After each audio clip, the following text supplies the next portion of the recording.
But then subsequent to that, I've then been, sort of getting to know about the treatment for lymphedema. Yeah. Which is a sort of side effect of having all your lymph nodes removed, which means that my leg swells up, or can at different times with different results and what have you. What do you notice? Is there a pattern to that? No, well, there used to be. When I first had the operation, my leg was swelled up. I then had stocking that I needed to wear and various other types of hosiery and what have you. And then after about 2 or 3 years, the swelling started to go down, and I just couldn't be bothered to wear the stockings anymore. So I didn't wear them. I was sort of like, I don't need this, and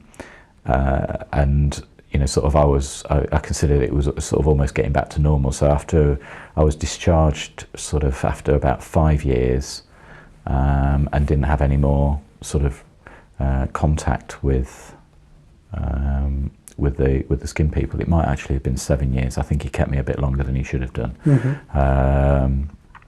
And that sort of ended that cycle. I sort of ended that bit with a leg that was, apart from being a bit numb, was perfectly normal, but a massive great scar, and sort of not much else. A feeling that was finished with. They'd taken the cancer away, and I was sort of 5 years, 7 years afterwards, and still clear. So did you still have the lymphedema problem periodically, or was that sorted by then? It was worse than the other leg, but it was manageable, and you'd notice it when it was hot, or when I'd been on my leg a lot or whatever. But I didn't need to wear any hosiery at that time. Did you have exercises to reduce the swelling at all, or see a physio? Not really. No, I didn't do any of that. I wasn't offered it. It was just stay active, and obviously doing the walking, doing some cycling, walking the dogs, all that sort of thing was just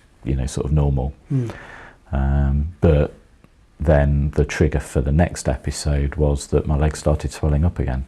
Right, so quite significantly this time. Yeah, so I noticed that my leg was getting worse. Yeah, what year was that? So that would be sort of 2009, early 2010. And it was just gradually getting worse, and I didn't think any more of it at the time. I just thought, oh, this is annoying, it's come back. Oh dear, never mind. Maybe I'd better refer myself so I could get some more stockings to manage it again. So referred myself to my GP, who referred me to Loros, which is where you go for your lymphedema treatment, I think, in this area. And they sort of said, yeah, we'll look after it, but we think you ought to get referred back into the hospital, just to make absolutely sure that there's nothing else going on.